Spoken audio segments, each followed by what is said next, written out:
Tank Showdown. The truth behind German PZ-4 and Soviet T-34. World War II wasn't just about soldiers and battles. It was a clash of machines that changed history. Tanks were the heavy hitters of the era, rolling thunder that could make or break an army. The German PZ-4 and the Soviet T-34 are legends in their own right, but which one was the real game changer? To find out, we're going to look at these beasts through the eyes of a Soviet tank driver, Sergeant Rem Ulanov, who had the rare chance to test drive a captured German tank. His blunt take? What's the big deal? This thing's got comfy seats, but that's about it. This isn't just a tech spec showdown. We're diving into the nitty-gritty of what made these tanks tick, the economic battles behind their production, and why one came out on top. From muddy battlefields to factory floors, we'll uncover the truth about these war machines. Plus, I'll throw in my 2 cents and some hard-hitting economic analysis to show how the Allies and Axis industrial strategies shaped the war. Ready to geek out? Let's do this. The German PZ-4, the Wehrmacht's workhorse. The PZ-4, or Panzer IV as the Germans called it, the Soviets dubbed it the T-4, was the backbone of Hitler's armored forces. First rolled out in 1937, it saw action from the invasion of Poland to the fall of Berlin, with over 8,600 units built. That's a big number for Germany, whose factories were constantly under fire from Allied bombers. Why the PZ-4 seemed unstoppable? In the early days of the war, the PZ-4 was a beast. Picture this. It's 1941, and German tanks are tearing through Europe. Most countries were still using light tanks with paper-thin armor, but the PZ-4 packed a punch with its 75mm gun, and later models, decent armor, and solid mobility. It was like the muscle car of tanks, sleek, powerful, and intimidating. Step inside, and it's like a luxury ride compared to its rivals. Comfy seats with backrests, roomy interiors. German engineers clearly thought about the crew's comfort. Imagine being a tank driver stuck in a metal box for hours with shells exploding around you. A cushy seat might just make you feel like you're in a Cadillac instead of a war machine. But here's the catch. Looks can be deceiving. By 1943, during the massive Battle of Kursk, the PZ-4 was starting to show its age. The Soviets were churning out T-34s like nobody's business, and American and British Lend-Lease supplies were flooding in. Meanwhile, Germany couldn't keep up, relying on the aging PZ-4 while struggling to produce newer tanks like the Panther or Tiger. The German economy, a house of cards. To understand why the PZ-4 couldn't stay king of the battlefield, let's talk about Germany's economy during the war. The Nazis had a knack for engineering, but their industrial system was a mess. Germany relied heavily on imported resources, steel, oil, you name it. When Allied bombers started hammering factories and supply lines, things went south fast. Here's a wild fact. The PZ-4's production hinged on a single factory in Essen that made flywheels for the transmission. One part, one factory, and constant bombing runs by the Allies. By 1944, production dropped by 35% just because of this bottleneck. It's like your entire car company shutting down because you ran out of spark plugs. Compare that to the Soviets, who were pumping out T-34s by the thousands, and you see why Germany was fighting an uphill battle. The T-34, the Soviet game changer. Now let's talk about the T-34, the tank that became a legend. This bad boy was tough, fast, and built to last. Its sloped armor, 60 degrees in the front, 45 degrees on the sides, was a stroke of genius, making enemy shells bounce off like ping-pong balls. Add a 76mm gun, later upgraded to 85mm, and you've got a tank that could go toe-to-toe with anything the Germans threw at it. Why the T-34 was a beast? The T-34 wasn't about fancy features. It was about getting the job done. Soviet engineers knew war wasn't fought in a clean lap. Tanks had to survive mud, snow, and chaos. The T-34 was simple to build and easy to fix. Got a busted track? Grab a wrench and some elbow grease, and you're back in action. Compare that to the PZ-4, which needed a full-blown workshop for major repairs. The Soviets also had numbers on their side. From 1941 to 1945, they churned out about 58,000 T-34s, 7 times more than the PZ-4. It was like Ford cranking out Model Ts, while Germany was hand-building Ferraris. Sure, the T-34 was cramped and noisy, but it got the job done. A tank driver's take, Rem Ulianov's story. Let's get to the heart of this story. Sergeant Rem Ulianov, a Soviet tank driver who got a rare chance to test a captured PZ-4 in 1944. Ulianov was drafted in 1943 and served as a driver in the 26th Army, guarding a key Soviet headquarters. When his unit got hold of a German tank, he was picked to try it out. His experience gives us a front-row seat to what it was really like inside these machines. First impressions, a tank or a living room. When Ulianov climbed into the PZ-4, he was blown away. This is a tank or a hotel room, he thought. The seats were plush, the controls were smooth, and there was enough space to stretch out. Compared to the T-34, where you were practically hugging your crewmates, the PZ-4 felt like a penthouse suite. But the honeymoon didn't last. The transmission screamed like a banshee, and the right side of the gearbox got so hot it could cook bacon. The suspension was stiff, making every bump feel like a punch to the spine. Ulianov, used to the smoother ride of the T-34, wasn't impressed. The escape hatch.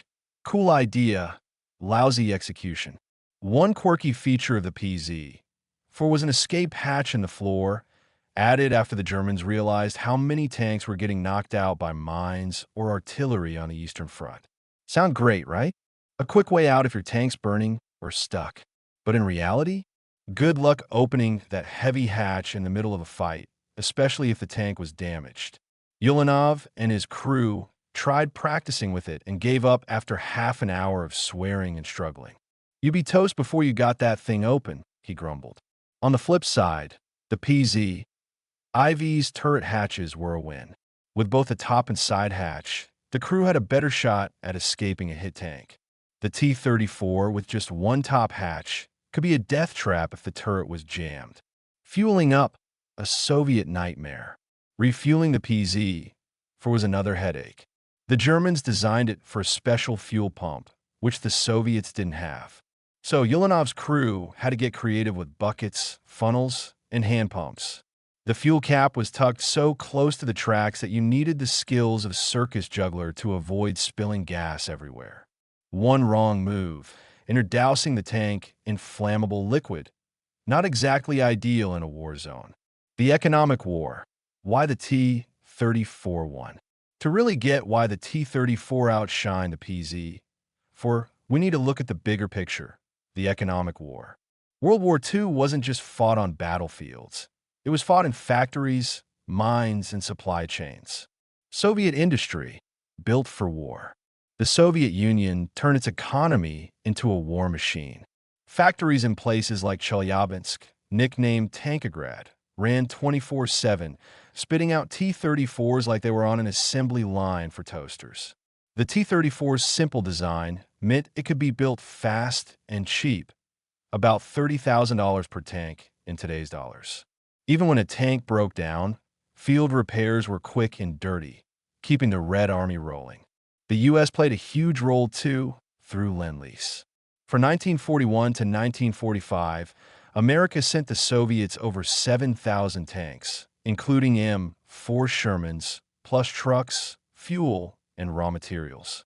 This let the Soviets focus on building more T-34s while the Allies kept their supply lines strong. Germany's struggle. Too fancy, too few. Germany, on the other hand, was stretched thin. Their economy was trying to juggle tanks, planes, U-boats, and more, all while getting pounded by Allied air raids. The PZ-4 cost about $60,000 per unit in today's dollars, twice as much as a T-34. And those fancy Panthers and Tigers? Even pricier and harder to build. By 1944, Germany was producing just 1,000 IVs a year, while the Soviets were cranking out 10 times that many T-34s. Those flywheel shortages in Essen, they were just the tip of the iceberg. Germany's reliance on precision engineering and limited resources meant they couldn't keep up. It's like trying to win a drag race with a hand-built supercar when your opponent's got a fleet of reliable pickups. The Battle of Kursk, where legends were made. The Battle of Kursk in 1943 was the ultimate test for both tanks. Germany threw everything they had, PZ, IVs, Panthers, Tigers, against a wall of Soviet armor. The T-34's sloped armor and mobility shone through, shrugging off hits and outmaneuvering heavier German tanks. The sheer number of T-34s overwhelmed the Germans, who couldn't replace their losses fast enough. Ulanov didn't fight at Kursk, but he heard the stories. The German tanks looked scary, but there were never enough of them, he said. Our T-34s just kept coming, wave after wave. Kursk was where the myth of German invincibility started to crumble. After the war, some historians hyped up German tanks as engineering marvels. But Ulanov's experience tells a different story. Sure, the PZ-4 was comfy and high-tech for its time, but it was plagued by issues: a noisy transmission, a finicky fuel system, and a reliance on scarce parts. The T-34, meanwhile, was a workhorse, tough, reliable, and ready for the chaos of war. Think of it like this. The PZ-4 was a shiny sports car, great for a Sunday drive, but a pain in a mudstorm. The T-34 was a rugged pickup truck, maybe not pretty, but it got you where you needed to go. Which would you pick in a war? Let me know in the comments. Ulanov's story got me thinking. What makes a tank truly great? The Germans went all in on fancy tech and crew comfort, but it backfired. The Soviets focused on simplicity and numbers, and that won the day. It's a lesson that applies beyond tanks. Whether it's building a car, a phone, or even a business, reliability and adaptability often trump bells and whistles. The T-34 wasn't just a machine. It was a symbol of Soviet resilience. The people building and driving those tanks knew they were fighting for their homes. That grit, combined with smart engineering, made all the difference. What do you think? Does high-tech always win, or is simplicity the secret sauce? Drop your thoughts below. Rem Ulanov's story shows us that the hype around German tanks was just that, hype. The PZ-4 had its strengths, but its flaws in Germany's overstretched economy couldn't keep up with the Soviet juggernaut. The T-34, with its sloped armor, rugged design, and sheer numbers, wasn't just a tank. It was a game-changer that helped turn the tide of the war. This isn't just a history lesson.